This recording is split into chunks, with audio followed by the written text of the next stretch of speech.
Donald Fraser is here. He insisted on waiting to see you.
Royal Mathematical and Statistical Society's Bulletin, September the 9th, 1935. The Alphabet Murder, a methodical madman. It's highly probable that the alphabet murderer will kill again. Could we possibly estimate the number of victims in his next crime? Yes, and it is easy. As soon as we know the ratio of towns, cities and villages whose names begin with a D and the ratio of English people whose names are spelled the same. On the one hand, the ratio of towns, cities and villages in England with a name starting with D, and on the other hand, the ratio of English people with a name also starting with D. After this initial calculation, it is easy to deduce the likelihood of actually being murdered if you belong to the target population. Go to the last page to find our results and details on the calculations.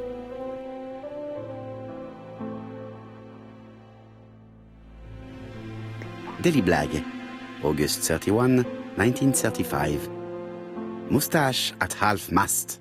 Poirot's repeated failure in ABC case.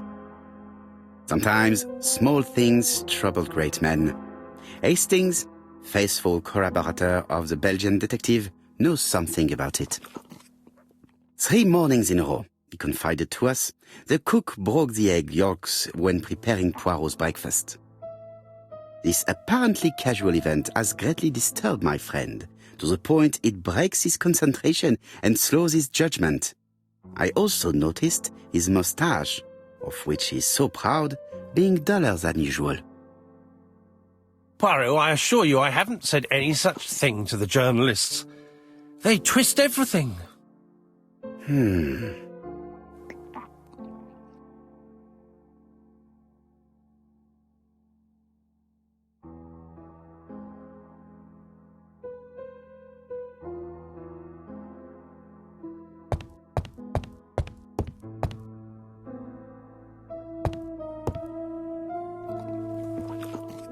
Ah, some cool air.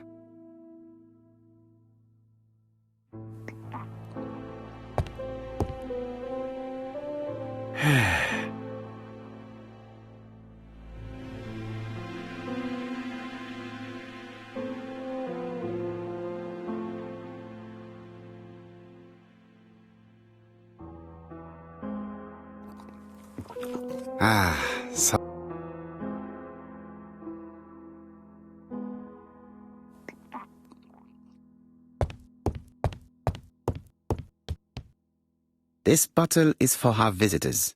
Personally, I prefer the sherry. Mon ami, it is a pleasure to be working with you again.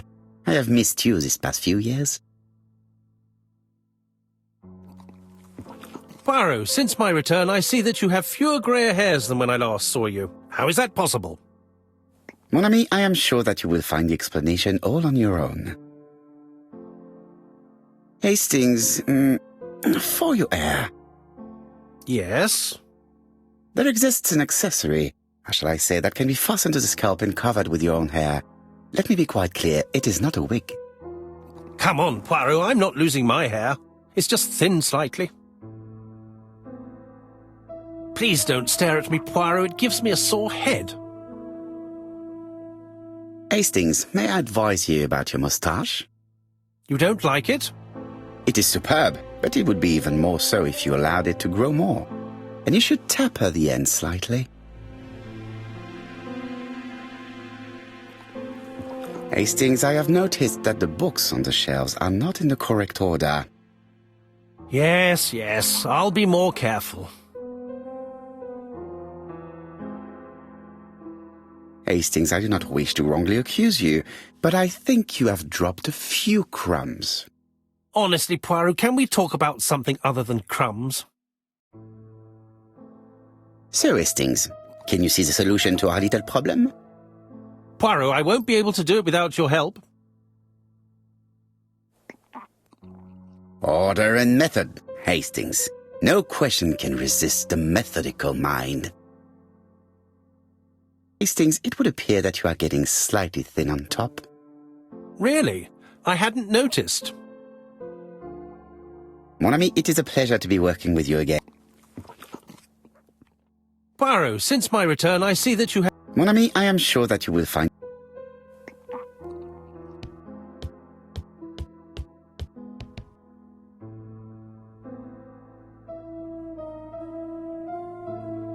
This bottle is for...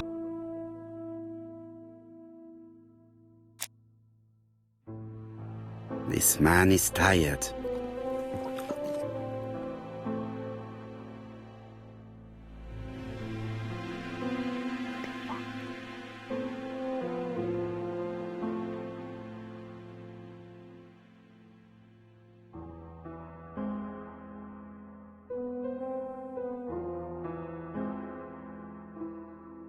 Donald is short of sleep, and it looks as if he didn't even bother to undress before going to bed.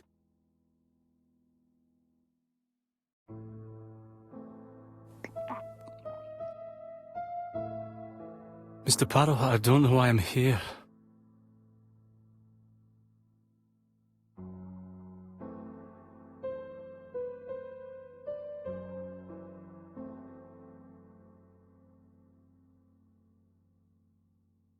You wanted to talk, and you came to find the only man capable of hearing you. Mr. Poirot, since Betty's death, I've doubts about myself. I don't know what to do. And I keep having a horrible dream 3 nights in a row.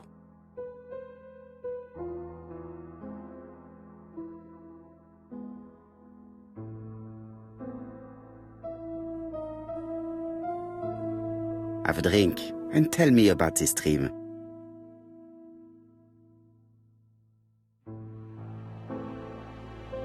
It's always the same. I'm on the beach with Betty. I grab her round the throat, and I squeeze, and squeeze until she's dead. Her head falls back, and I see that it's no longer Betty. It's Megan's face. Have you seen Megan Barnard recently? Yes, our grief has brought us together. I never really knew her before. She's really quite a remarkable girl. But I would never tell her about my dream. Why not? Is it her you are attacking in your dream? No, it's Betty. And once Betty is dead, it's Megan's face that appears in its place. Very interesting. Let us now try and get our brain cells to work.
Mr. Fraser, I think that the real meaning of this dream is that you are in love with Megan Barnard.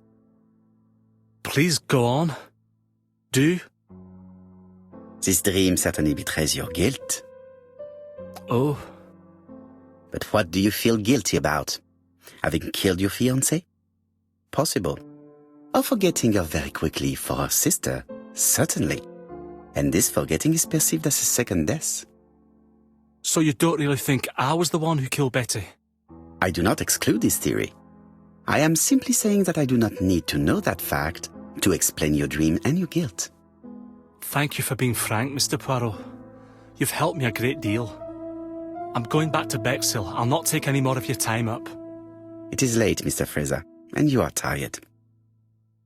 I'll sleep on the train. I like trains. It's easy to sleep rocked by the sound of the wheels. Poor boy, he seems completely lost. Well, women seem to like him. I think Megan will take care of him. Oh, I remember. Did you order the product I needed? Yes, we'll be receiving it tomorrow. Bien, it is late, and I asked Miss Gray to come tomorrow morning. I have a few questions I wish to ask her.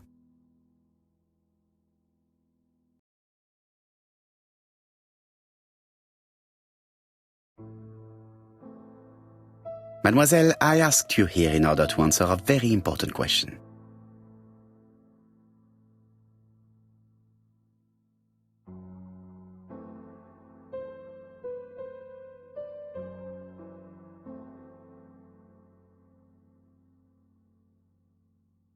Am I right in thinking you said that you did not speak to anyone on the day Sir Carmichael was murdered? It's the absolute truth. Yet, Lady Clark maintained that she saw you talking to a stranger on the front doorstep. Really? She must have been mistaken. Oh, I remember now. I'd forgotten all about it, but it wasn't important. It was just a salesman. One of those traders who sell stockings from door to door. Can you describe him to me? Medium size, glasses, dark suit and a felt hat. Not the sort of man you notice. Completely harmless. That's why I forgot all about him. Nothing else? He was very hesitant and shy. Usually door-to-door salesmen are very confident, but he wasn't.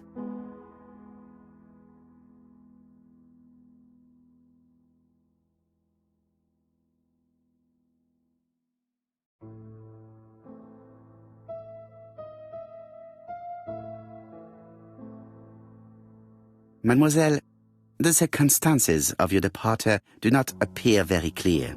Mr. Poirot, your questions are offensive. I don't wish to lie. Lady Clark did not appreciate my presence. And Franklin cannot go against the wishes of a sick lady. He is a good man, and he worries a great deal about his sister-in-law. I noticed that you left some personal belongings behind at Churston.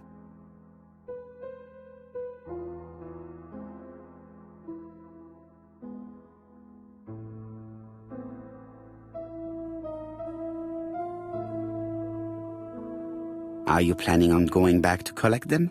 No. I prefer not to carry the weight of the past. Bien. I must ask you one last question.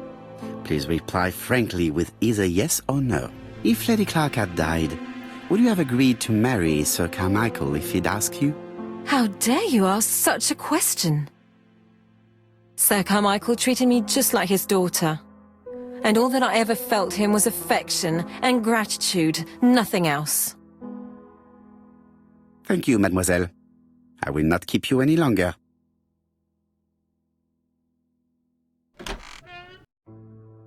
I met Thora Grey on the stairs. Her cheeks were ablaze, and she appeared to be deeply hurt.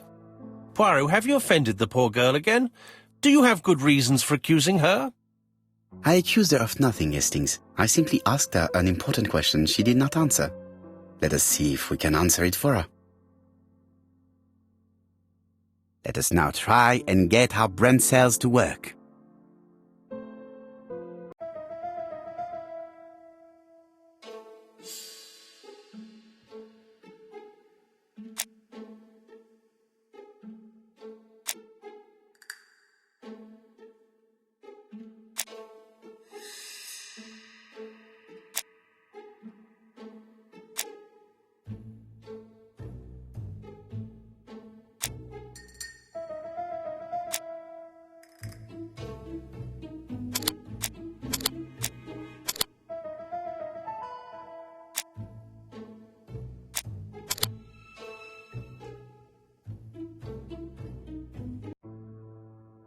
You must know how to read between the lines, Hastings. When Sir Carmichael refers to paternal affection, he's lying to himself. Read this engraving on the brooch. A dark dragon for an angel with glossy hair. These are the words of a lover, not a father.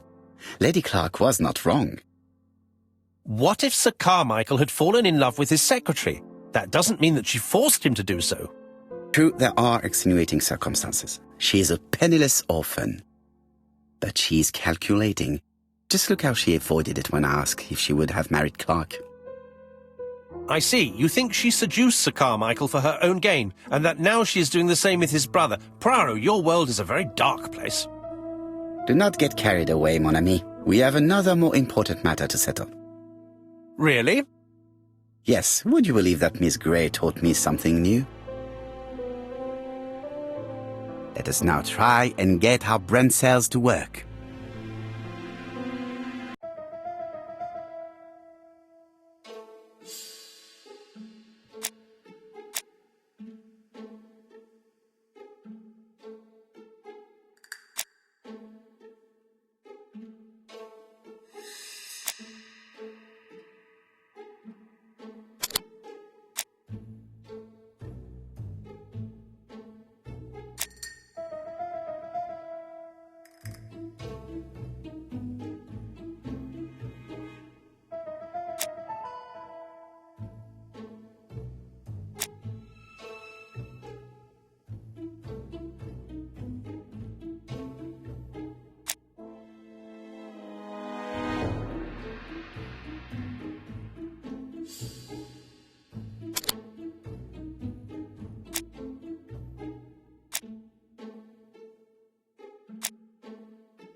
It's perfectly clear, Hastings, perfectly clear. Indeed, a stocking seller visited Andover, Bexhill and Churston on the day of each murder. We have our suspect. This should be of interest to Job.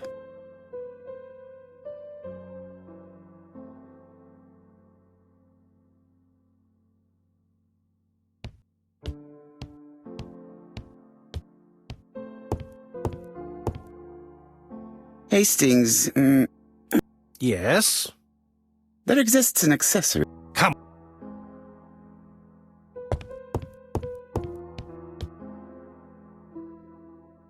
Royal Mathematical and Statistical Society's Bulletin, September the 9th, 1935.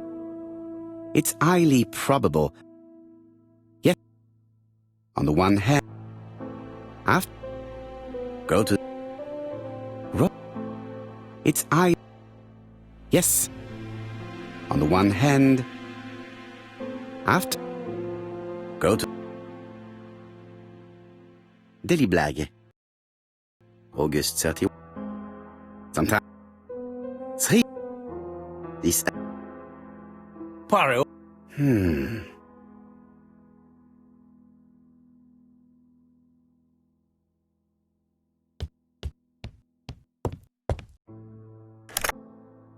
Chief Inspector, we are looking for a stocking salesman. I see you have a suspect. Yes. Contact all the stocking wholesalers who may employ him. Your suspect is a salesman? No, he does not take orders. He sells door to door. Right. The hunt is on.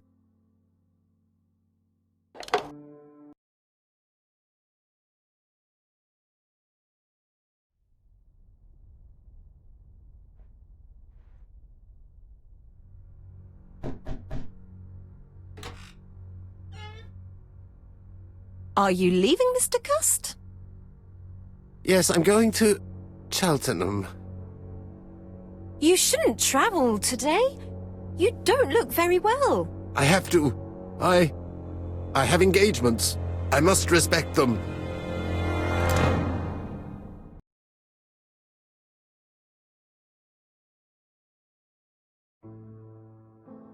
Can you get the post, Hastings?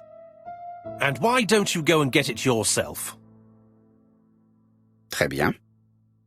What's going on? I've never known Hastings to be so disagreeable.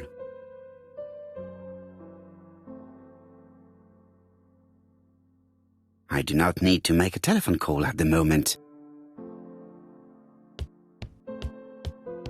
Are you collecting the post, Poirot? Are you... It is not the right time.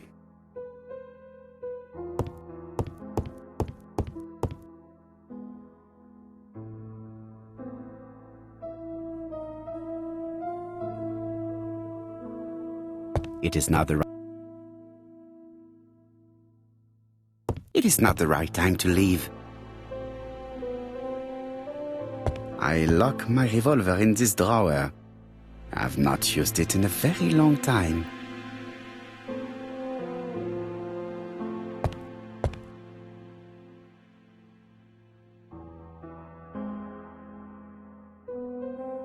Poor Mr. Poirot.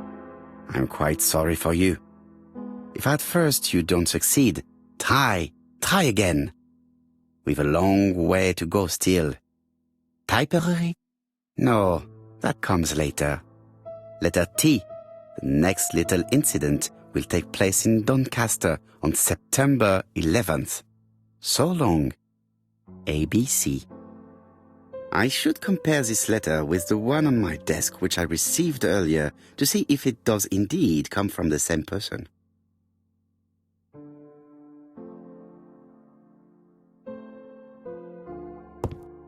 Please don't stare at me, Poirot. It gives me a sore...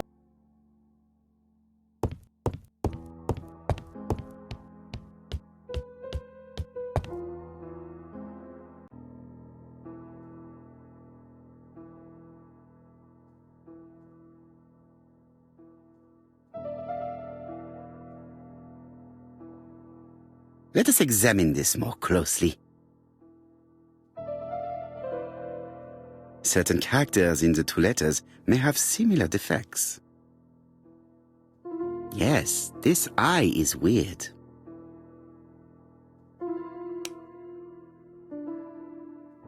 Poor Mr. Poirot.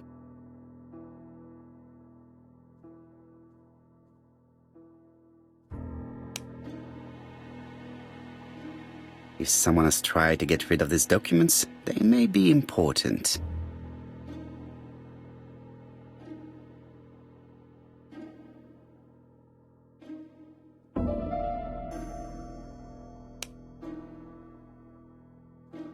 Poor Mr. Poirot.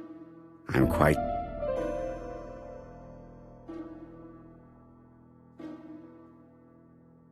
Right. Let us compare this with the other letter. Yes, the I characters in the two letters do indeed have the same defects. I have to find some other similar defects to confirm my theory. Yes, the A appears to be quite unusual. Right, let us... That's right, the A characters in the two letters... I have to find some others. The W is not Right, let us come.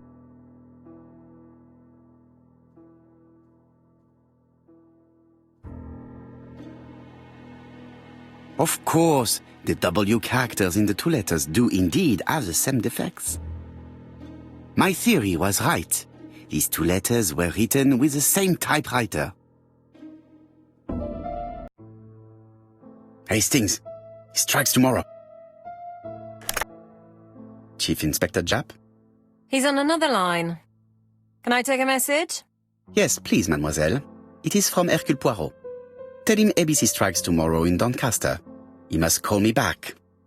Very well, sir. Bien, now I'm going to see what I can find from these burnt documents. I've received the product I need. Hastings, if you do not mind, I would like you to take a few notes. Yes, yes.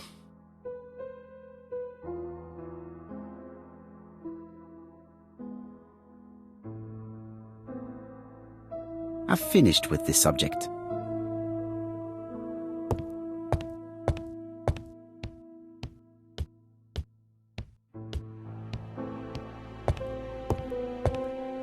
So, how are you getting on?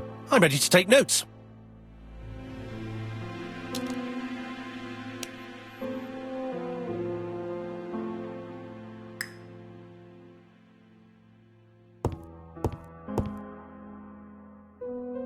If someone has tried to get rid of...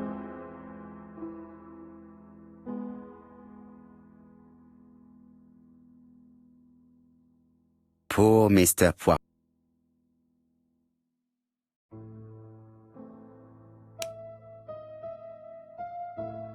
If someone has tried to get rid of this dog...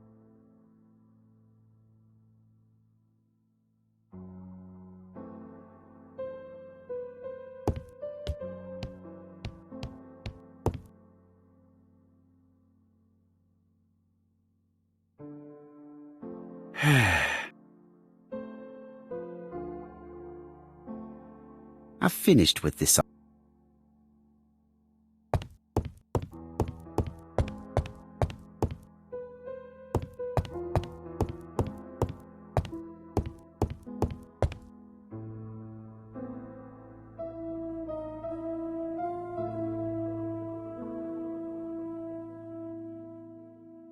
It is not the right.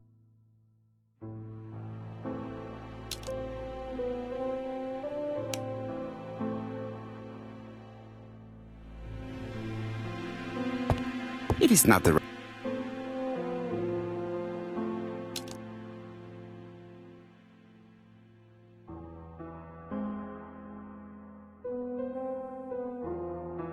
I lock my...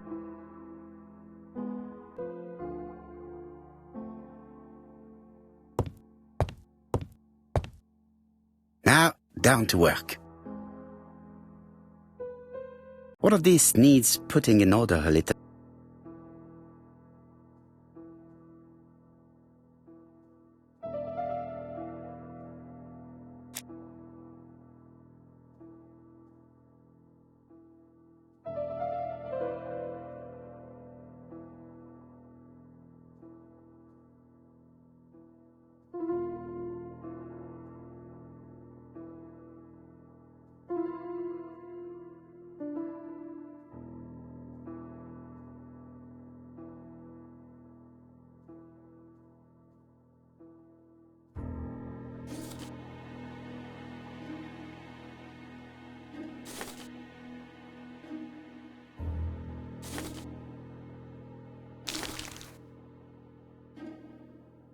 This page is finished. That's done. 3 more to go.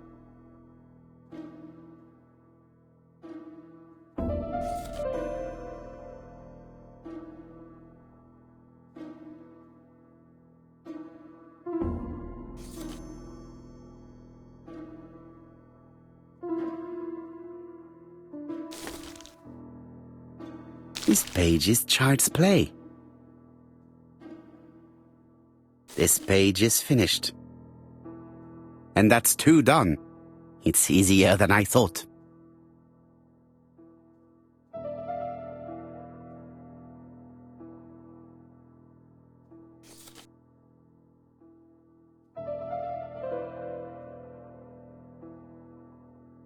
This page is Child's Play.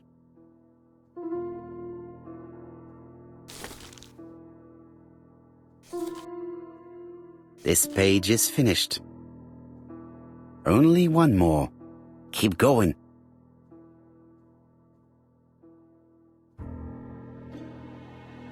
This does not look too difficult.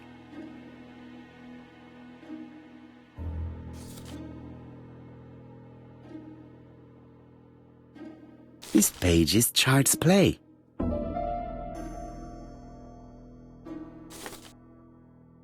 This page is finished. All the pages are reconstructed.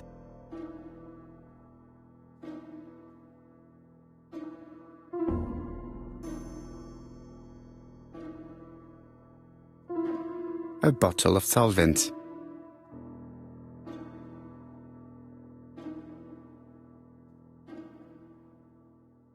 A bottle of solvent. A bottle of solvent. A bottle of solvent.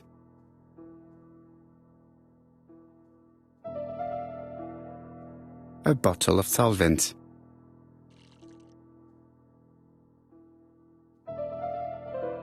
The cloth is now soaked with solvent.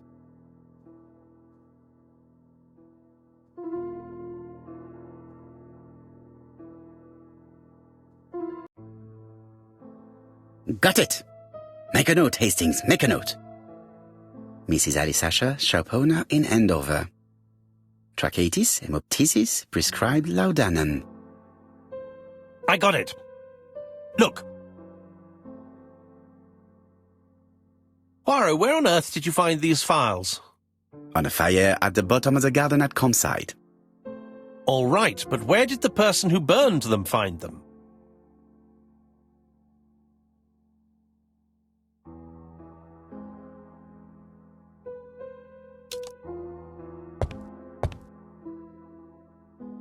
Poor Mr. Poirot.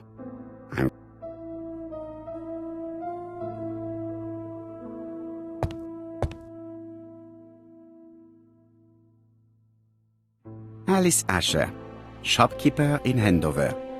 Tracheitis, hemoptysis, chronic cough with loss of blood. Prescribed laudanum-based cough medicine. Betty Barnard, waitress in Bexhill. Chronic bronchitis causing dysphonia. Advised to stop smoking. Alexander Bonaparte Cust. War wounded, mustard gas and head trauma. Pulmonary emphysema. Hemoptysis. Coughing fits with blood. Suffers from absences and amnesia. Dick Dudley Dunbar, owner of the Black Swan Hotel in Doncaster. Asthmatic. Heart disease, heart condition. Let us now try and get our brain cells to work.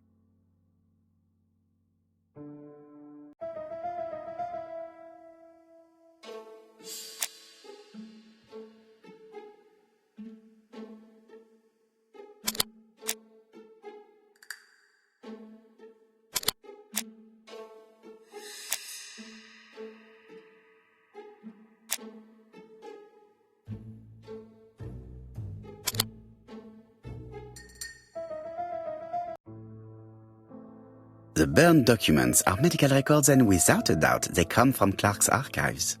First of all, because all the patients have throat conditions. And secondly, their name starts with either A, B, C or D, and it is precisely the files that match these letters that have been tampered with. But why burn these files? How come the names of the two victims appear on them? And who are the two other patients? These are very good questions.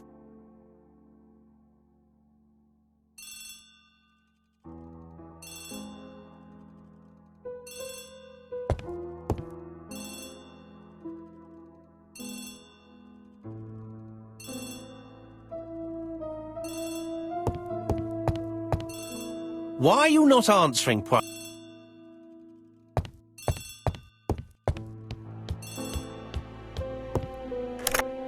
Hello, Poirot? Any news, Chief Inspector? You wanted a stocking seller? We have one. Reported by his landlady, who thought he was behaving suspiciously. He has the most unbelievable name.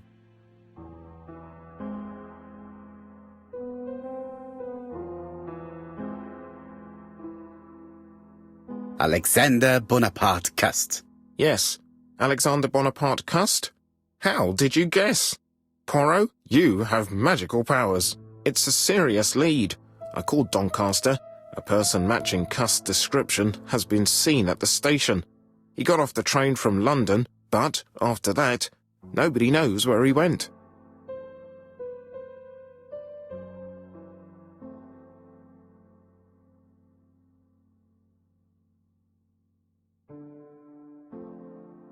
Look for him at the Black Swan Hotel. What? How do you know he's there? Trust me, Chief Inspector. You appear to be very sure of yourself. Very well. I'll call the Black Swan straight away. The owner is going to get a shock when he learns that there's a murderer under his roof.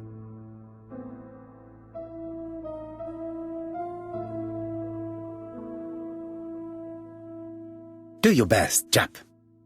You can count on me. Hastings, everything is at stake. With a little luck, our main suspect will soon be under lock and key. So, has Cust been arrested? Yes, the Doncaster police are sending him by train. That is good news. But why so gloomy, Chief Inspector? Well, when I told the hotel owner that he was sheltering a murderer, he collapsed.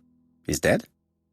No, fortunately, but it has taken its toll on him. It has to be said that with his name starting with the letter D, he had every reason to fear Cust. I bet he was going to be the next victim.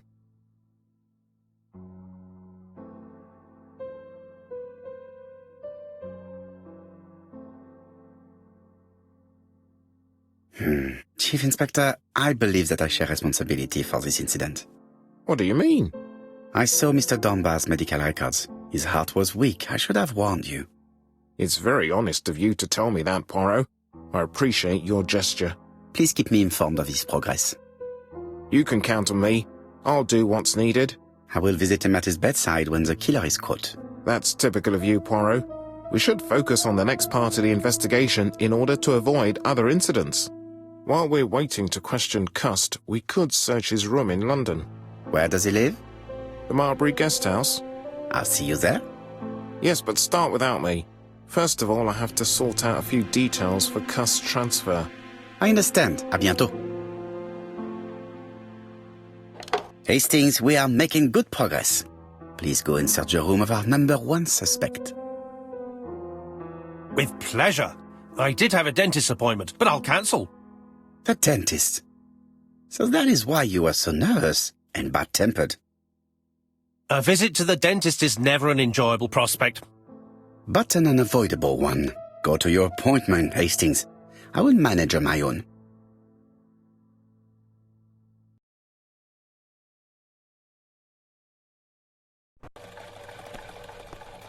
To Marbury Guest House, please.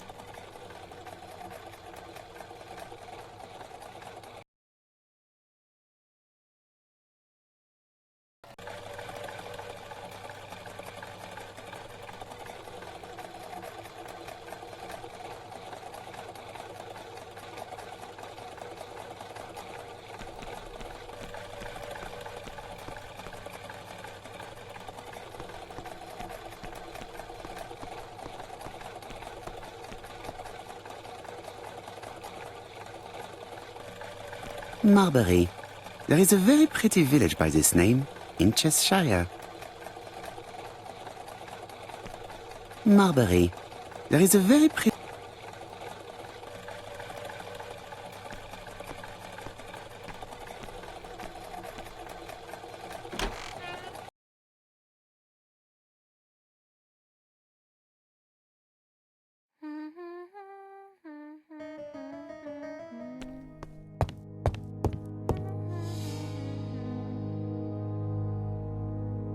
It is a very beautiful piano. Maybe Mrs. Marbury likes to play in her free time. It is a very...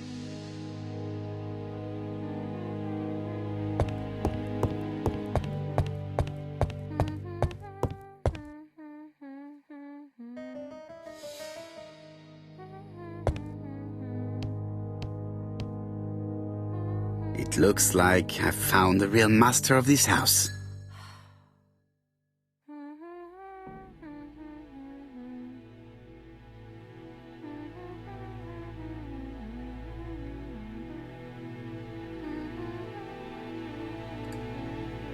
There is no need to worry about the household cat. I'm sure that Mrs. Marbury lets it do what it pleases.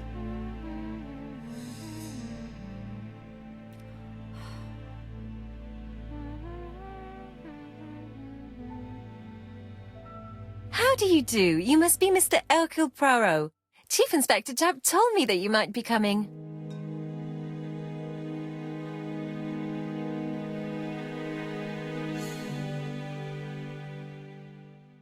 Madame, you may be of valuable help to me. It would be my pleasure to help you. Will there be some journalists there as well? I think you might even be interviewed. You are key witness. I've suspected him for some time, but he appeared so harmless. Oh yes, sometimes he got angry and waved his arms about. But even then, he wasn't frightening. And he was as gentle as a lamb again immediately afterwards. It was only this morning that I understood. He told me he was going to Cheltenham, but my daughter saw him at Euston Station. It's not the right station. To get to Cheltenham, you have to take the train from Paddington. And what's more, Mr. Cuss left behind an ABC with Doncaster underlined. As you can imagine, when I saw that, I called Scotland Yard.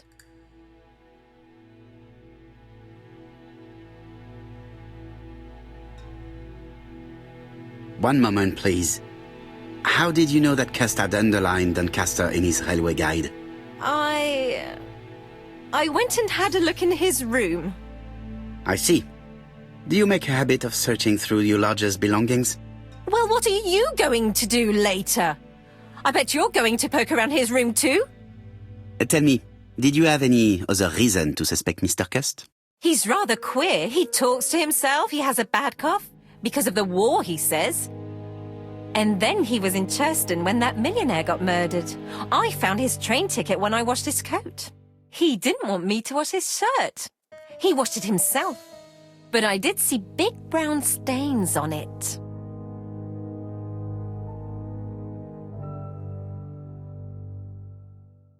Where were the stains on the shirt?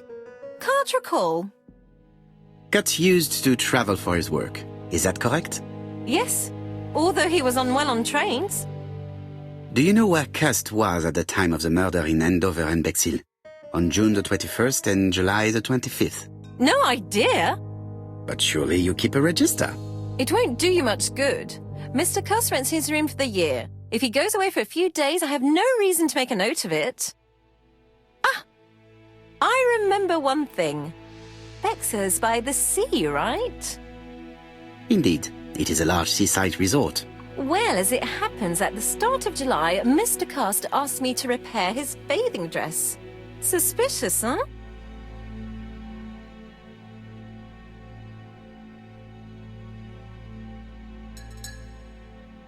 Very interesting. Please continue. I also forgot to say that he started buying newspapers that talked about the case.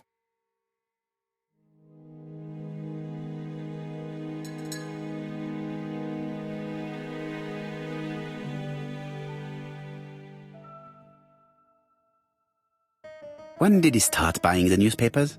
Let's see. I think it was just after the millionaire's murder in Churston. He didn't seem all that interested before that. That will be all for now. I'm going to take a look at his room.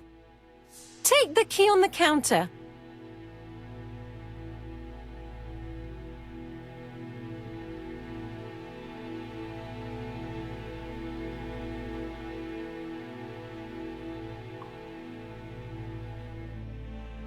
I don't think my register will help you.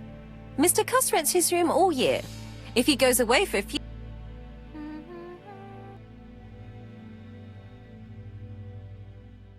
The truth is becoming apparent, and I have something to say to Mrs. Marbury.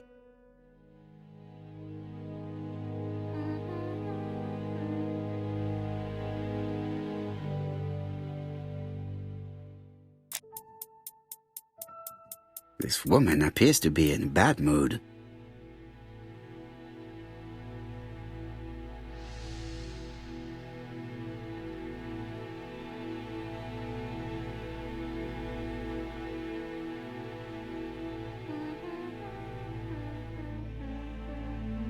Mrs. Marbury is taking out her bad mood on the evening meal's potato.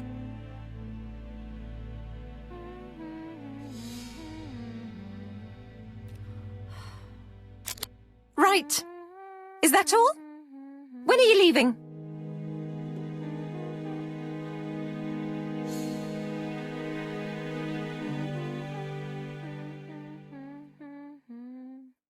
I have something to say to Mrs. Marbury.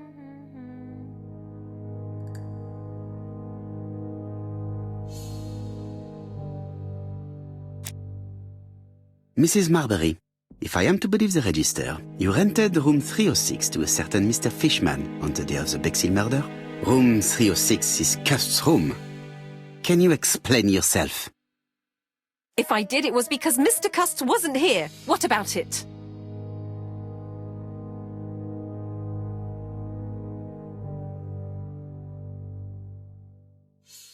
It doesn't matter, provided that you remember to change the sheets. Of course I changed them. I keep a nice clean establishment, I'll have you know.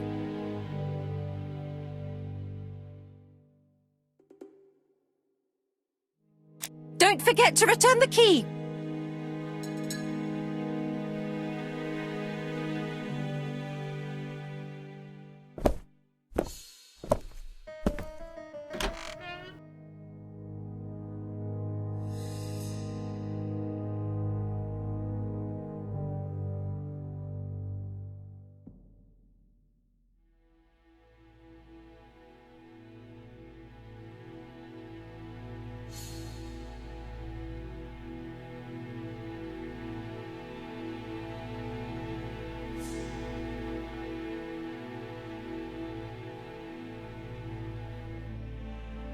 Laudanum Cameron's Chemists.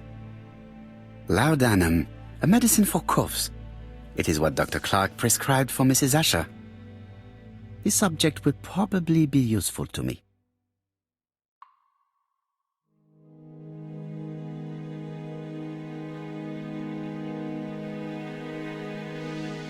Diethyl barbituric acid, Johnson Company. I know this medicine.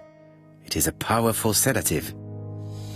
This subject would probably be useful to me.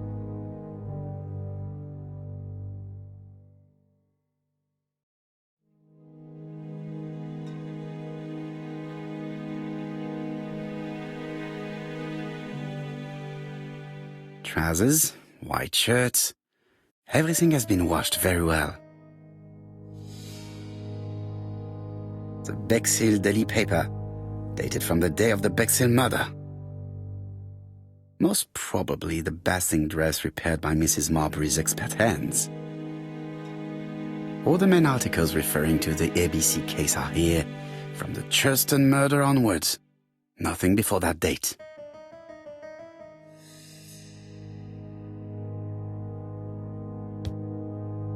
ABC guides, enough to sign about a dozen murders. ABC guides, enough to sign about a dozen murders.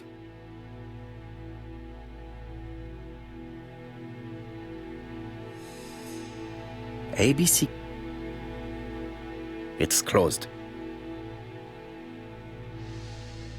It's closed.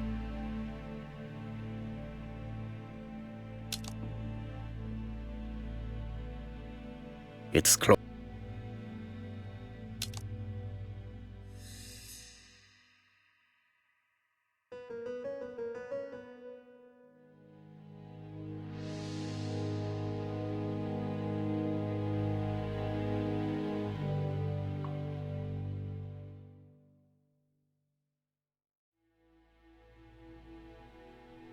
How awful. This place is a real mess.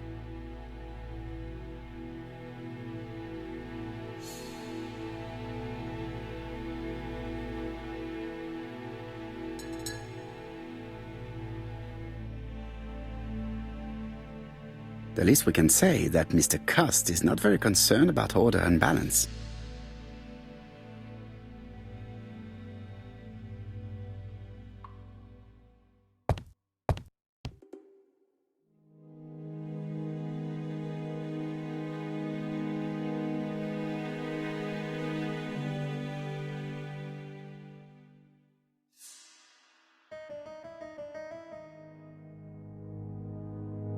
A long-bladed knife, a murderer's weapon. This subject would probably be useful to me. It's an ABC.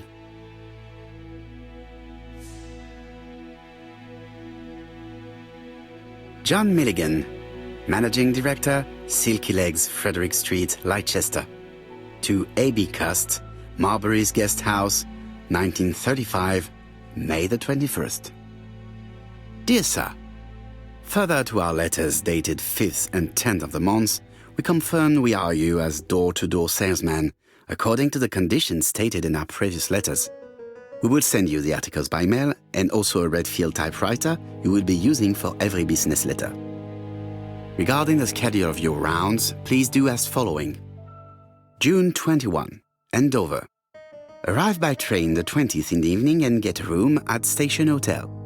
Start your turn in the north part of the town. This letter establishes that Cust went to Andover, but the ink has hidden the destinations of his other trips. I know from Mrs. Marbury that he went to Churston. I just have to show that he went to Bexhill, and I will have proved that he was present at all the crime scenes. Did Cust drop it when he opened the window, or was it Mrs. Marbury while she was cleaning? I have to get the ribbon. How am I going to do it?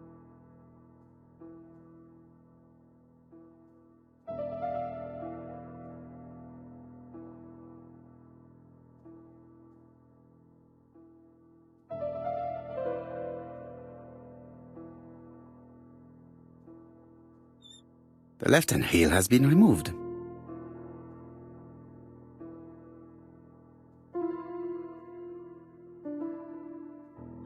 The right-hand heel has been removed.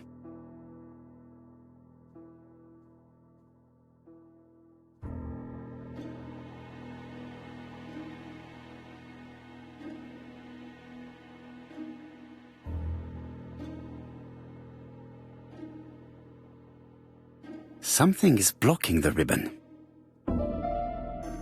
Something is blocking.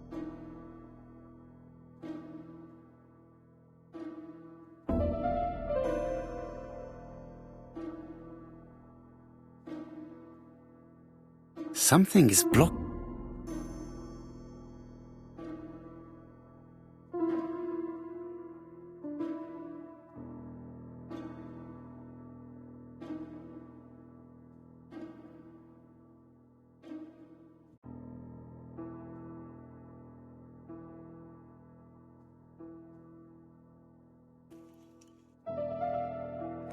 And here is the ribbon. Let us see if it was indeed used to write the letters sent by ABC.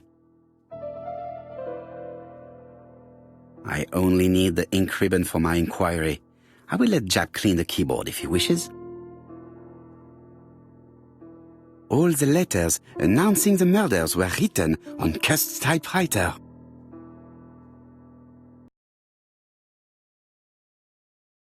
Cust is parsimonious. He keeps his pencils and sharpens them until there is nothing left. It is clear that he did not grow up in luxury.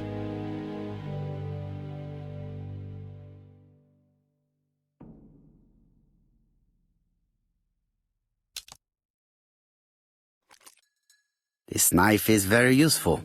Who knows, maybe it never cut anything other than string. Stockings. Stockings.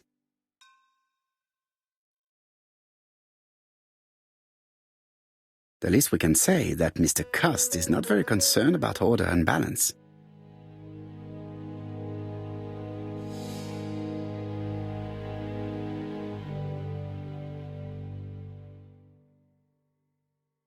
The least we can say that Mr. Cust is not very concerned about order and balance.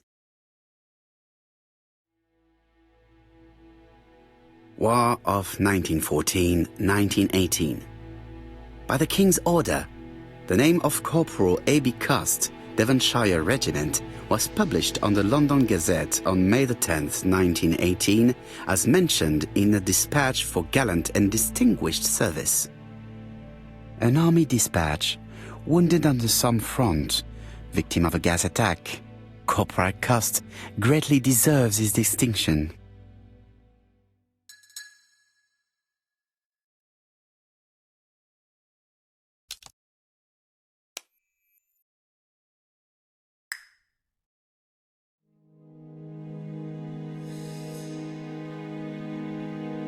ABC guys, enough to sign.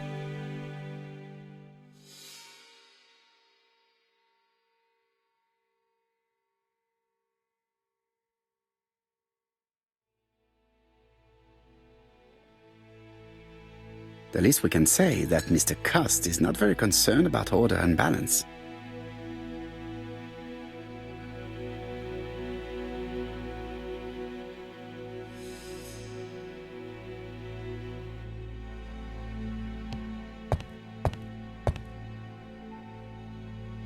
This dark stain.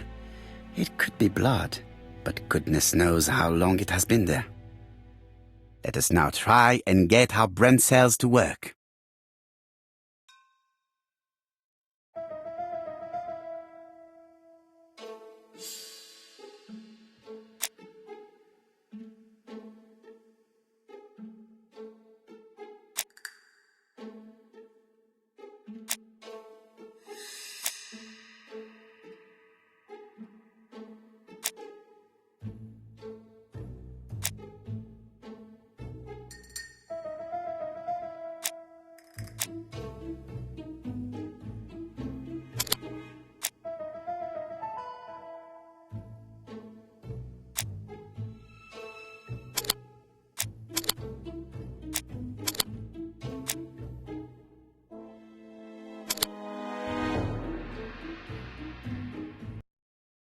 The register shows that Cust did not sleep at the guest house on the day of the murder. Where was he? Bexhill. The Bexhill paper reveals it. Cust bought this newspaper in Bexhill on July the 25th. No use continuing the inspection of this room. I've seen all there is to see.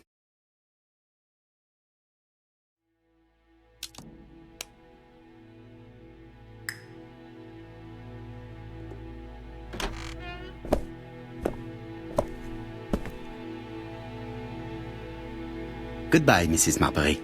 Thank you for your help. I look forward to seeing you again, Mr. Poirot. Ah, Chief Inspector. I was about to leave. Good evening, Chief Inspector. Welcome. Please excuse me, I must go to the kitchen. I'll leave the key of Mr. Cust on the counter. I'm sorry I'm late. I've spent ages with the Doncaster police. And you? I have established one fact. On 3 occasions, Cust was at the scene on the day of the crimes.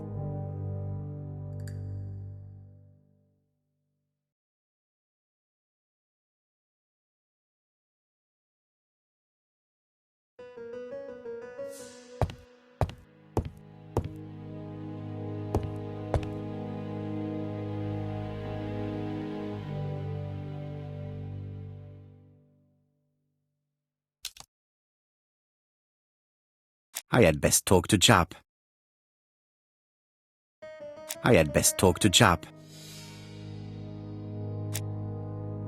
I've listened closely to what you have to say, Poirot. For me, there's no doubt Cust is guilty. Do you have any element that might prove the contrary? That is what we're going to look for. Let us now try and get our brain cells to work.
The evidence against Cust is overwhelming. His presence at the scenes, the knife, the blood-stained shirt, the ABCs in a box. C'est vrai. However, the blood Mrs. Marbury saw on Cust's shirt may have been his own. According to his medical records, he suffers from hemoptysis. The murderer cut Sir Carmichael's throat from behind, and the blood spurted outwards. You would expect the murderer's shirt to be stained on the sleeves, not on the buttonholes, yet we see quite the opposite. You would expect the murderer to keep the newspaper articles about his crimes. But Cust's collection starts in Cheston, as if it discovered the case rather late. I agree it's troubling, but it doesn't change my mind. There's small details that we should be able to clear up by questioning Cust. When can we talk to him? Doncaster is sending him to us on the first train. Are they questioning him already? He says he can't remember a thing. It's plausible. Doctors say he suffers from absences and amnesia. Mrs. Marbury has confirmed this. He may have done the murders in an altered state. A familiar situation. It's not enough to clear his name. Dr. Thompson insisted that even if you don't know what you're doing, you never commit a murder without wanting to. Très intéressant. I shall remember that. Right. I'll go and examine the suspect's room. Chief Inspector, I took the liberty of removing a few clues to examinatum. All right, we'll discuss them tomorrow. In the meantime, I'm going to see if you've missed something.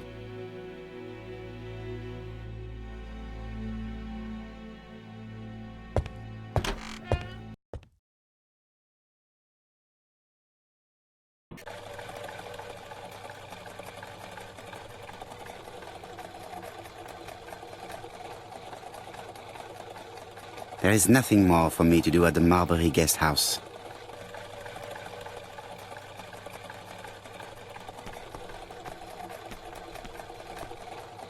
To Scotland Yard, please.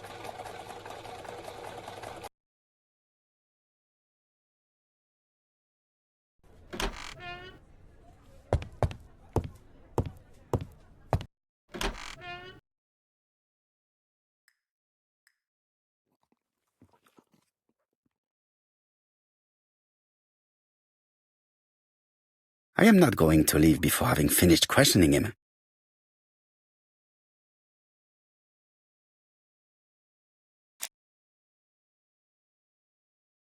This man is not in good shape.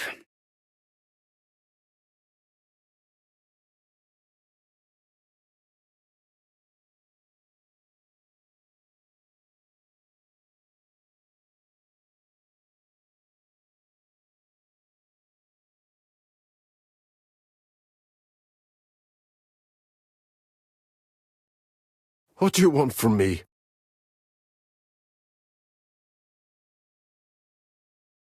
He is worried and very tired, and other police have been hard on him.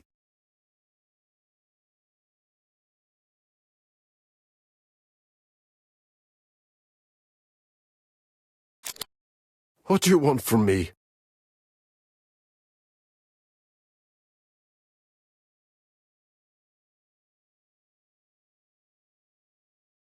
Good day, Mr. Cust. I am Hercule Poirot. Ah, you're the detective.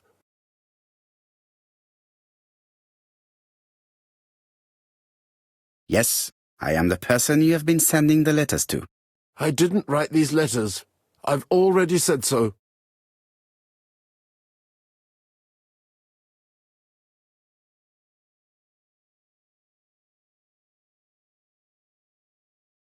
Maybe you forgot that you wrote these letters. Yes, it's true. Sometimes I forget. Maybe I did type them.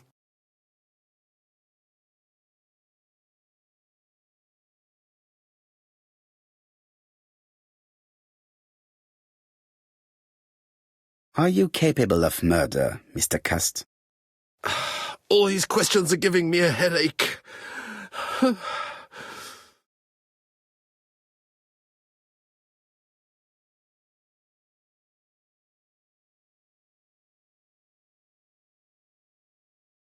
You suffered during the war. It's true. I was wounded. I suffered. But the army was the only place I didn't feel inferior. No questions. Just orders to follow. But ever since you were wounded, you have absences, bouts of amnesia. And headaches. Professor Clark treated you. Yes, a few years ago he really helped me with my burned throat.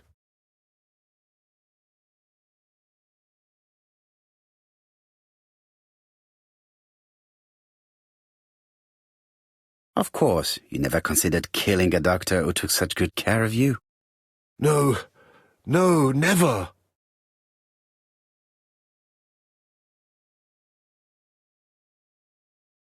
Do you deny being at the scene of the crimes? So? There was no harm in being there. It was only for my work.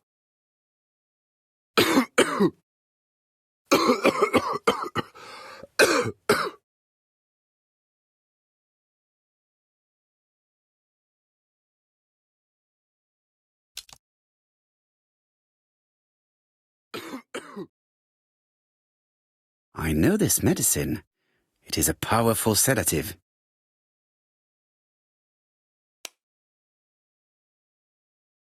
Laudanum.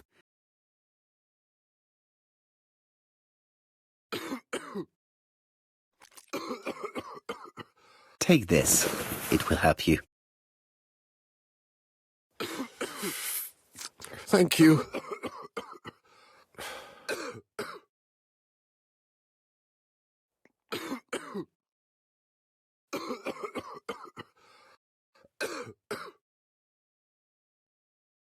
Oh, good God, my shirt is covered in blood again.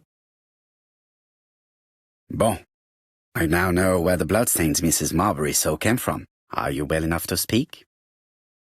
Yes, I feel much better.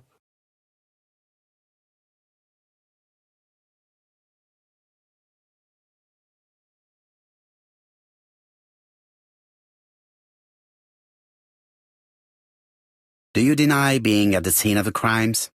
So? There was no harm in being there. It was only for my work. You were seen at all the crime scenes. Yes, I was. I travel a lot, but not for pleasure. I am terribly unwell in trains.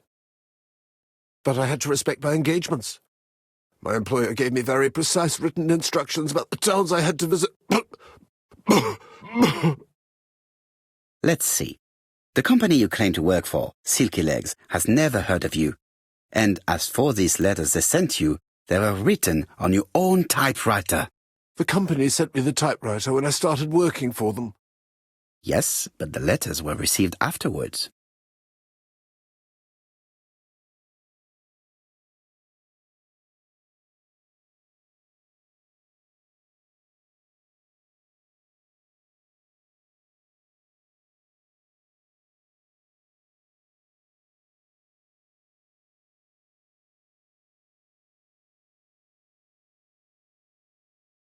So it would appear that you typed them before sending them to yourself. I don't remember. Good God! I don't know what's happening to me. My head hurts terribly.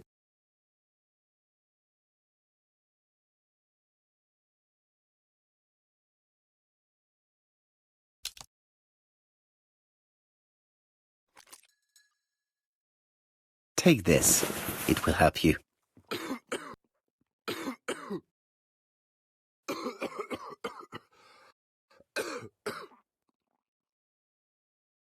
Oh, I think I'll be fine. Let us see, Cust. Look at me. You know very well that you committed these murders? Yes, I know. But I'm not wrong in saying that you do not know why you committed them. No, I don't.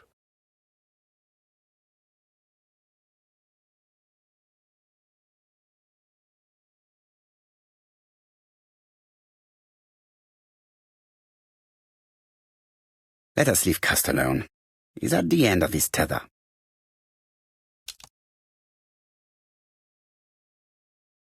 Let us leave. And? What conclusions have you drawn? Plenty. It might help us to understand him a little better. Let us now try and get our brain cells to work.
I don't see any clearer than before.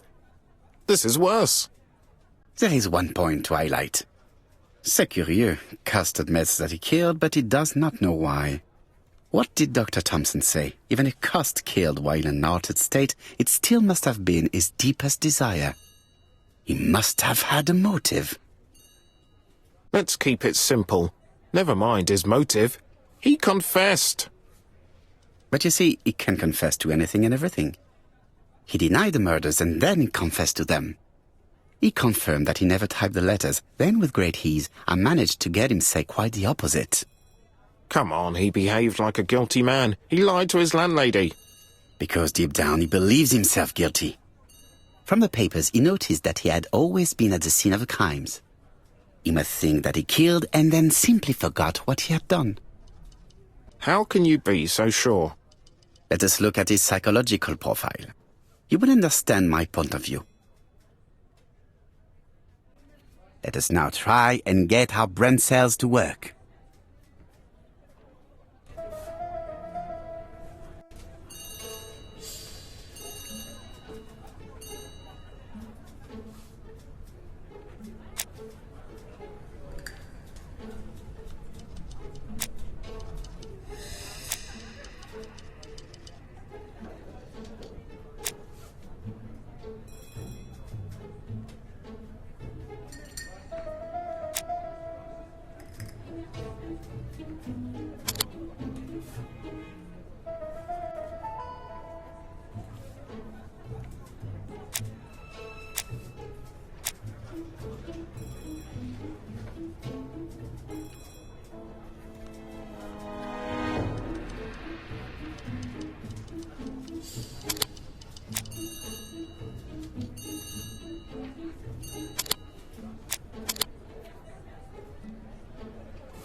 You see?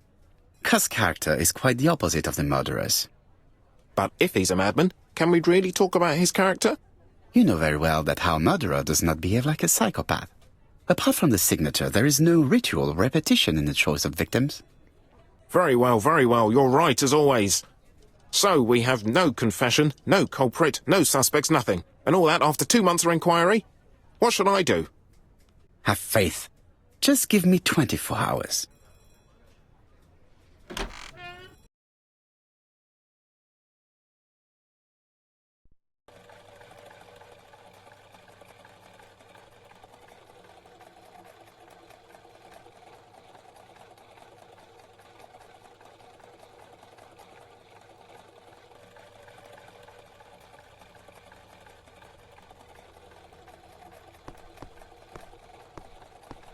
To White Haven, please.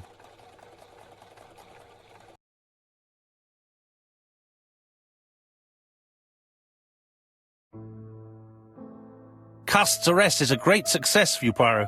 It's all clear now, except maybe 1 or 2 details. Details. Ah, mon ami. The devil is in the detail, as we say. Excuse me? Patience, Hastings. Everything will be clear once our guests arrive. Best be prepared. Slip a revolver into your pocket before they do. A revolver? But Poirot, what are you afraid of? Trust me. It is important you carry a weapon for this meeting. I will lend you mine. What about telling me what you have in mind? Surtout pas. You wouldn't be able to play your role. Wait 1 moment, I will bring you my weapon.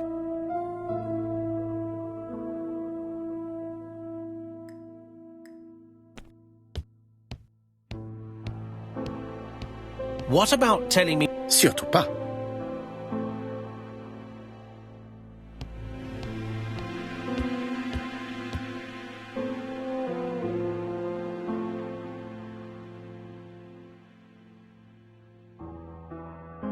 Hastings' photo album. He is very proud of his bag.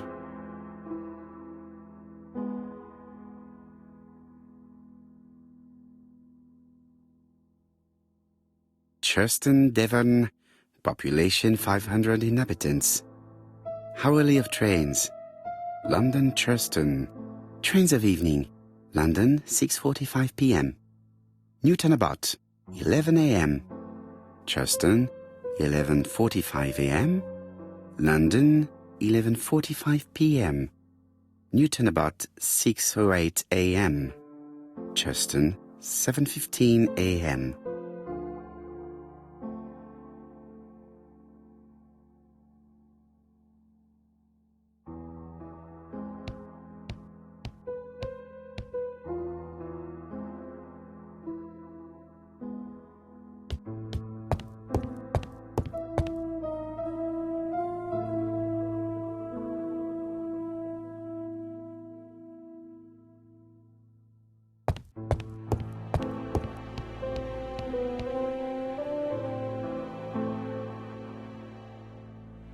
Ah.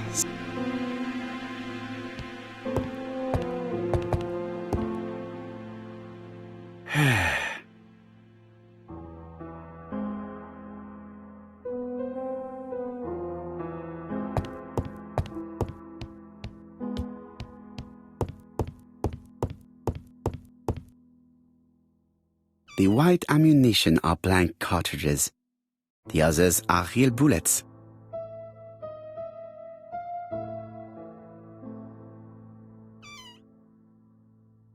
The white ammunition are blank cartridges.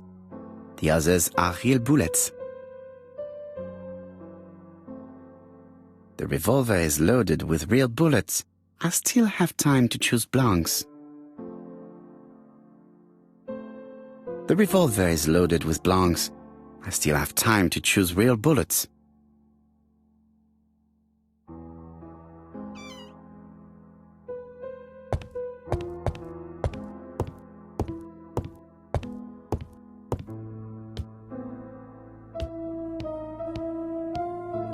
What about telling me what you have in mind? Surtout pas. You wouldn't be able to play your role. Wait 1 moment, I will bring you my weapon.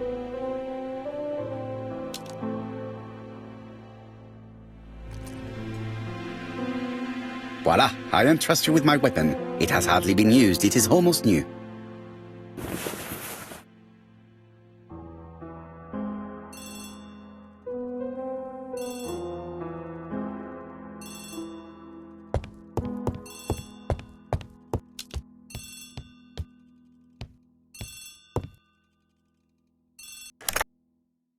Chief Inspector, is that you?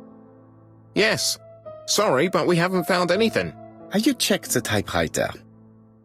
And the packaging, the letter, and the ribbon reel. We've only found prints left by Cust and his landlady. Well, never mind, I shall make do. So, are you still going to hold your meeting? Of course, Chief Inspector. I can hear my guest coming up the stairs. Why have you brought us here, Mr. Poirot?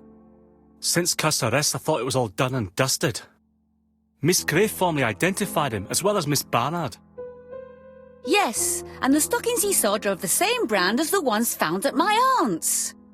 This is all true. However, a case is not closed if some questions remain open. And one question is, why did the murderer send me his letters? Why did he challenge me, Hercule Poirot? Perhaps he wanted to play with you, to taunt you. Xenophobia? Maybe he didn't like you because you're foreign. I may be wrong, but maybe by provoking you he was looking for glory? All these theories should be studied. Let us now try and get our brain cells to work.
Is everything clear now?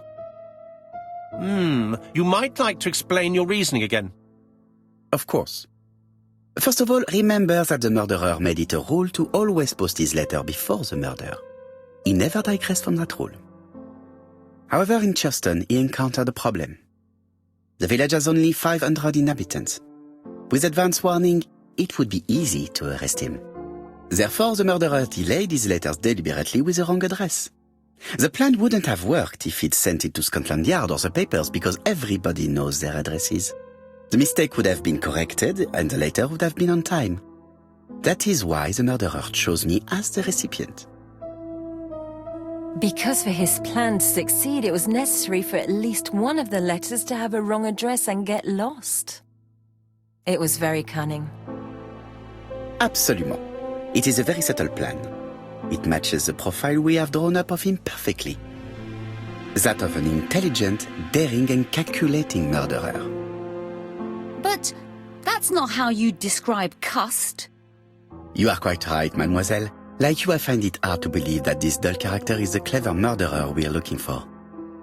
Do madmen... I mean, if he's mad, he might have two very different sides. No doubt. But the murderer is not mad. All the specialists agree that he does not have the profile of the psychopath. But if Cust is not guilty, how do you explain his presence at the scene of the crimes? Mr. Clark, the answer to your question is in the medical records of your brother's patients. Documents which Cust most certainly did not have access to. Let us now try and get our brain cells to work.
Dr. Clark's patients' records provided a very useful list of potential victims, sorted by alphabetical order.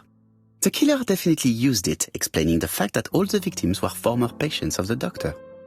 It is this fact that clears Cust once and for all, because he never had access to these records.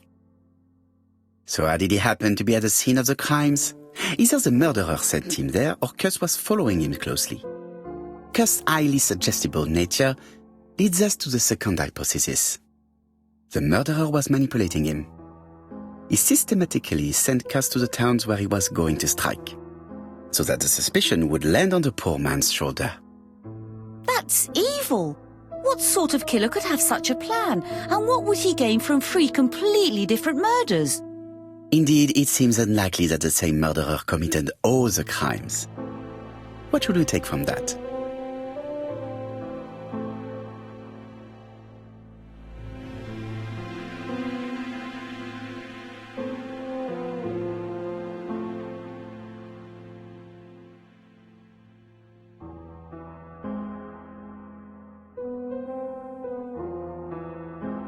Just one murder was of benefit to the murderer, the others were just diversions. On reflection, there is only one conclusion. The murderer killed once out of interest, and twice to divert our attention. This reasoning points at two potential culprits. Franklin, Clark... Donald Fraser? Yes, mademoiselle, that's good thinking. Mr. Fraser may have killed Betty out of jealousy. Mr. Clark may have killed his brother in order to inherit his large fortune. Both have a motive. But Donald did not have access to Dr. Clark's records. Please allow me to disagree with you, mademoiselle.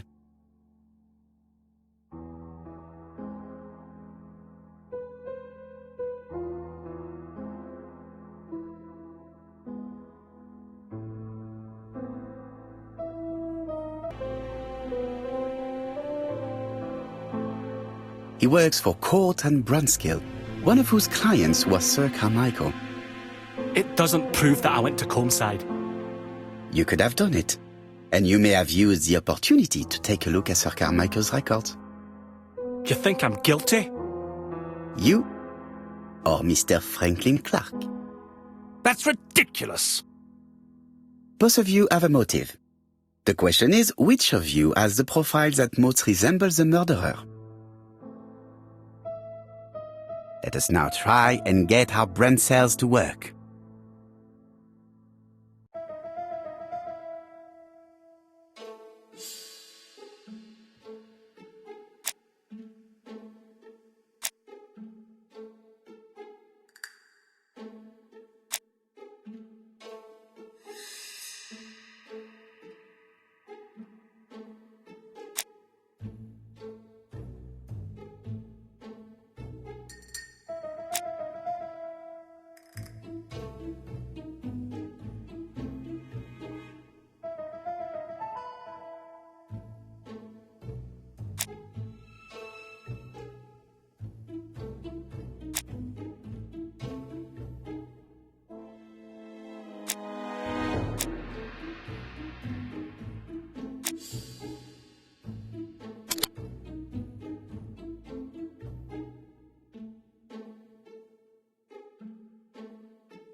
Ladies and gentlemen, Donald may share many character traits with the murderer, but he does not have his cold indifference. He has a temper. It is hard to imagine him planning anything. Also, jealousy is his motive, and crimes of passion are rarely planned. Right, I suppose it's my turn to be subjected to the same scrutiny. Absolument, Mr. Clark.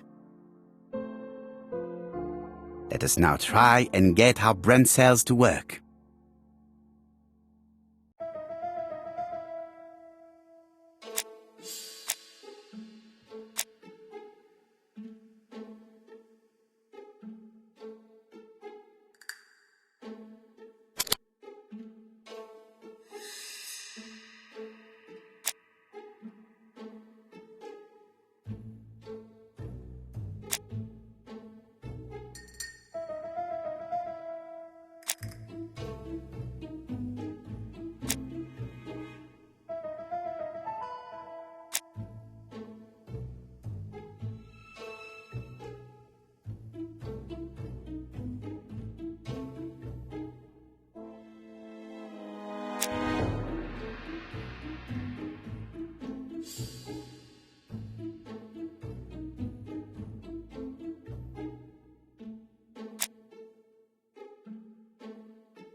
As you have all seen, There is a disturbing similarity between Mr. Clark's profile and that of the killer.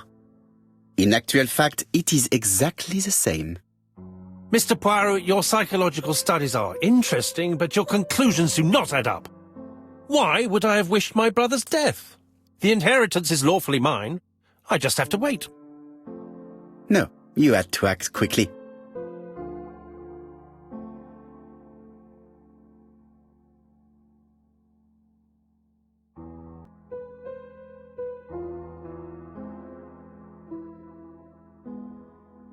Because of Miss Grey. Mademoiselle, although you haven't been telling the truth, there is no doubt in my mind that you would have found a way to marry Sir Carmichael after Lady Clark's death. For you, Mr. Clark, it was a disaster. If Miss Grey had children by your brother, you would not have inherited a thing. You realized the danger after reading several letters from Comside, especially one in which your brother opened his heart to you. So you hurried home from China, and you took action. In truth, Cust was no more than a puppet manipulated by the real culprit. You, Mr. Clark. Such an imagination, Mr. Poirot. In fact, nobody manipulated Cust. The famous instructions he received by post. He wrote them on the typewriter. We know that for sure. Oh no. You know perfectly well. That is not true. Eh bien voilà, light has now been shed on the ABC murders. Your theories are ingenious, but you haven't any proof. One point to him. For the moment, I have no material proof. Either I admit to it, or I bluff.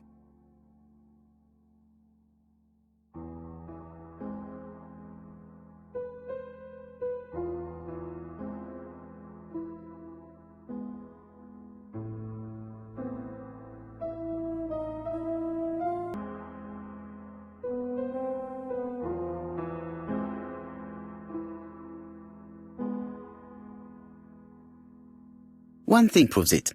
The prints you left on Cust's typewriter. Enough.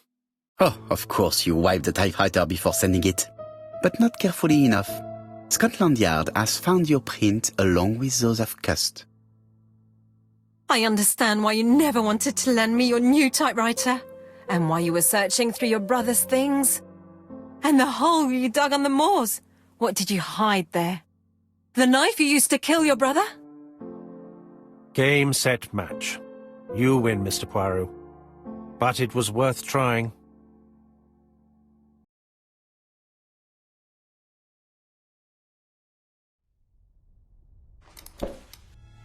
Don't come near me! I'll never let you take me, Mr. Poirot!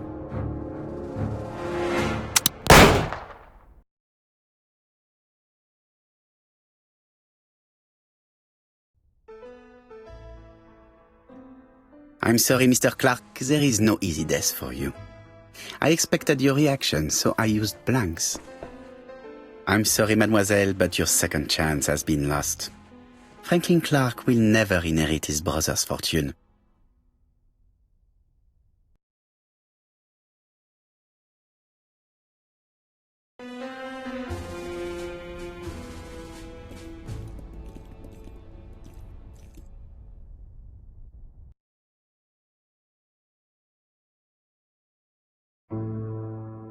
Disappointed at having missed the chance to become Lady Clark, Thora Grey left England. Donald Fraser and Megan Barnard married. On Poirot's recommendation, Mary Drower started to work for Lady Clark. The elderly lady's condition suddenly took a turn for the better. And a few months later, to Dr. Logan's great surprise, she was back on her feet again. According to this eminent physician, it appears to be an extremely rare case of spontaneous remission. Lady Clark has enjoyed very good health ever since.